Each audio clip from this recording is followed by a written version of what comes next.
السلام عليكم ورحمة الله وبركاته. هردفتون يوتيوب في عبد العزيز مهما جئت جل أرقم تنبقى جراتن سنجرا أكسم شبكة بلاش دلقوا قبل ليسني في فجرة اتقياتني إرافة يدمتن إن شاء الله أبدي قبا أكسم شبكة بباس الدم على ور زيني كيساك أبدن إسال ليني دلقا جيتشو لا أكاتا دلقوا إن شاء الله سنرسيسا أما هو الرسوا كيساك أبدن شريعة ساور قبضن جيتشو رسيدة كمالي بلاش سني دلق application san plus store keessa seentanii plus store keessa gabbuufattan jechuudha. Applicationichi isa kana kinoo isa kana argu jirtanii inni kun duraanillee ni jira bifa jijjiiratee dhufe jechuudha.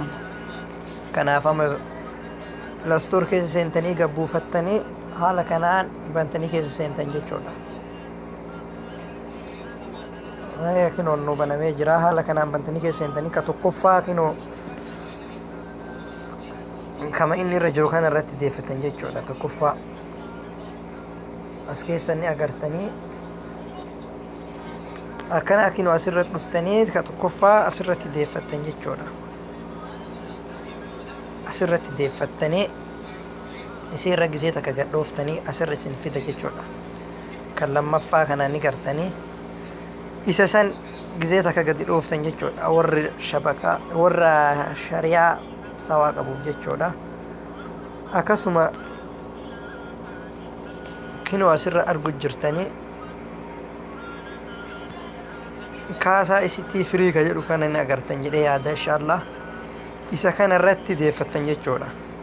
Isa kana irra deeffatanii gisee takka irra gadi dhooftanii anammaaf shariyaa sawaa keessaa waan hin qabneef asirra dhuftan jechuudha. Bakkeetan as dhuftanii bakkeetan keessa gisee takka al takka gadi dhooftanii achi booda inshaallah haala gaariin isin dalaga jechuudha. Rasiida takka malee akkasuma warri zeeyin keessaa qabdan immoo ka zeeyin keessaa qabdan illee kan tokkoffaa asuma irratti ta'e kan lammaffaa immoo inshaallah waliin haa ilaallu isiniin jedha. Kan lammaffaa asirra dhuftani kinoo asirra dhuftanii warri zeeyin ka 130 keessaa qabdan jechuudha.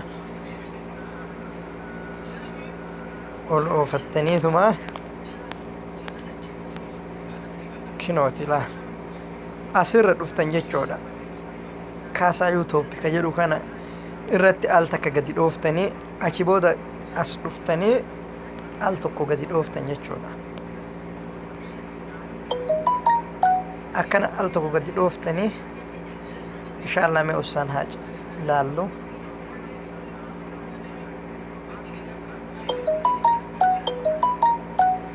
Kinooti haala kanaan nu dalagee jira jechuudha. Kan warra zeeyiniiti immoo kun zeeyinii 130 keessaa qabdan asirratti kinoo qulfiin nuuf baate jirti. Dhiifama narra dawwalanii akkasii haala saniin nu dalagee jira jechuudha. Akkasii itti fayyadamaa isiniin jedha. Assalaamu alaikum warahmatullaahi wabarakaatu.